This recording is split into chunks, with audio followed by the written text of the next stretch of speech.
Chapitre 22. Lundi 11 décembre 1989. Sainte-Véronique. Après le briefing du matin, le lieutenant Reynolds prend la route de l'église à pied, bien décidé à établir rapidement un lien entre Jack Spart et le curé Del Porte. Il y a forcément un lien entre eux. De plus, si le tueur veut les faire disparaître, c'est peut-être pour cacher quelque chose. La question est de savoir quoi, et surtout, pourquoi. L'affaire lui a trotté dans la tête pendant tout le week-end. Et apparemment, il n'est pas le seul. Les deux détectives semblaient aussi perturbés par cette affaire quand il les a croisés samedi près de l'église. Il a pu éviter le regard de Bart Van Dijk en s'éclipsant dans une petite rue adjacente. Il a entendu les deux hommes parler des filles du curé. Il semblait s'intéresser de près à elles. Les renseignements qu'il a obtenus sur le curé ne sont pas très élogieux pour ce bon samaritain, gardien d'un troupeau qu'il ne contrôle visiblement plus depuis des années. Il ne s'était pas fait que des amis dans le village. Au contraire, il avait cependant réussi à fédérer toutes les grand-mères autour de lui, ainsi que les marins en quête de réconfort avant leur départ en mer. Comme lui disait son vieil oncle Marcel, « Celui qui influence une femme a un pouvoir sur l'homme et ses enfants. » En clair, le curé avait peut-être trouvé le moyen de gérer, à sa façon, sa communauté, en retournant la tête des femmes, lesquelles sont finalement celles qui mettent à manger sur la table. Sans les femmes, les hommes iraient se faire cuire un œuf ailleurs, car combien d'entre eux seraient capables de cuire autre chose qu'un œuf ? Cette logique se tient, à condition de se placer dans la perspective d'une famille unie, où chaque homme a une femme. Mais qu'en est-il des hommes seuls ? S'ils n'ont pas de femmes, qui les gère ? Et ceux qui ont une femme qui ne va pas à l'église, et qui en plus ne se confessent pas.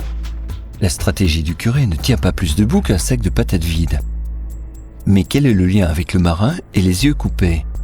Autre point troublant, le groupe sanguin ultra rare des deux victimes. Et voilà maintenant que la voisine du curé, une dame de 74 ans, meurt la même semaine dans une voiture volée.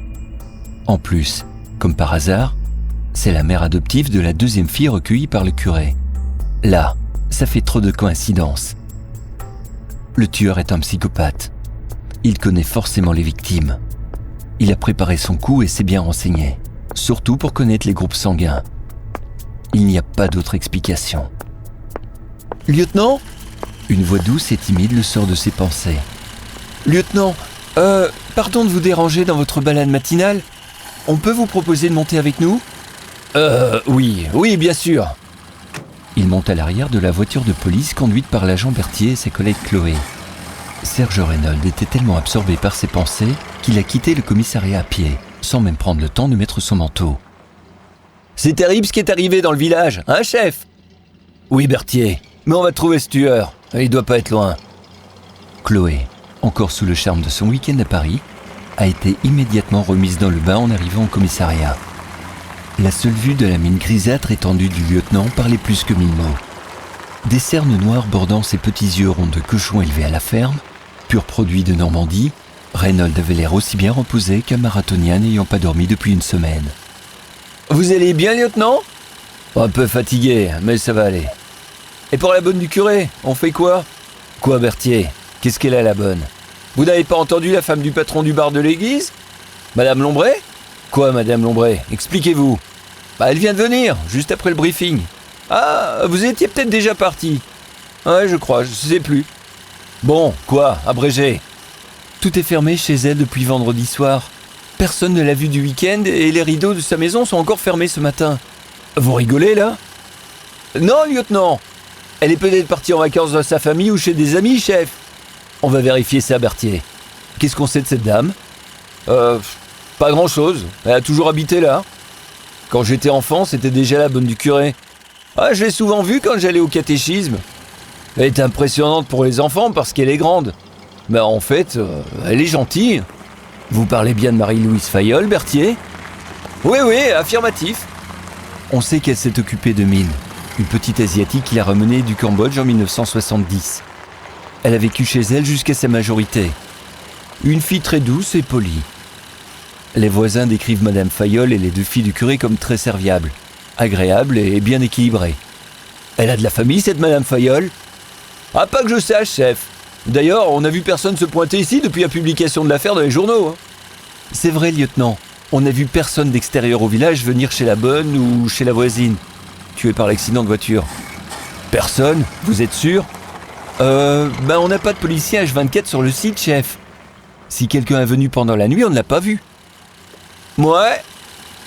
Berthier a un air vague. Quoi? Qu'est-ce qu'il y a, Berthier? Moi, chef? Bah oui, vous. Votre réponse me laisse supposer que vous ne me dites pas tout. Bah chef, je comprends pas pourquoi vous pensez que quelqu'un qui n'est pas du village pourrait être venu voir la bonne. Écoutez, je ne sais rien pour l'instant. Vous me faites le tour de la maison et vous cherchez les traces d'effraction. Soit elle est partie et a tout fermé, ce qui est tout à fait possible, soit elle est chez elle, elle a envie de voir personne. Elle a peut-être eu trop d'émotions. Une dame de son âge n'est pas à l'abri d'une crise cardiaque. Comme nous tous, Chloé, comme nous tous. Serge Reynolds se dirige vers l'appartement d'Alicia sous une petite pluie fine et froide. Il n'a pas encore rencontré les deux filles. Elles ne se sont pas montrées depuis le début des événements et n'ont répondu à aucune visite des agents. C'est tout de même étrange que ces deux femmes soient absentes justement cette semaine, alors qu'elles sont sans emploi et dans l'obligation de pointer une fois par jour pour continuer à percevoir leurs allocations de chômage. Comme par hasard, elles décident de s'absenter cette semaine. Ce détail intrigue Reynolds, bien décidé à tirer cela au clair. La petite maison de Marie-Louise Fayolle semble fermée comme une boîte d'allumettes. Les rideaux couleur brique donnent à la maison un aspect presque uniforme. En quelques minutes, les agents tirent une conclusion évidente. Il n'y a personne. Aucune trace d'effraction ne laisse supposer que son propriétaire ait pu être agressé. Quant à la probabilité qu'elle soit partie en pleine nuit, comme sa voisine, les chances sont faibles. Tu paries quoi que c'est le tueur qui a embarqué Martine Distrier la nuit et qui a fait la même chose à Madame Fayolle? L'agent Berthier a son regard de loup, rusé, prêt à bondir sur une proie. Non, je n'y crois pas, je le sens pas. Chloé observe attentivement la porte et la serrure. La porte est impeccable, à part la serrure usée par le temps et les coups de clé. Donc la porte a été fermée normalement par l'extérieur. Ou par l'intérieur, et elle est peut-être dedans. Ouais, t'as raison, peut-être morte dans son sommeil. La vieille dame a eu beaucoup d'émotions ces jours-ci. Ah carrément, il y a eu le curé, son chien et maintenant sa voisine. On va demander à Reynolds ce qu'il faut faire. Le talkie-walkie à la poche du lieutenant crachouille des morceaux de phrases. Rien à la maison. Personne. Que faire? Ne faites rien pour l'instant. Rejoignez-moi, je suis chez les filles, c'est près du rond-point. Ok, chef.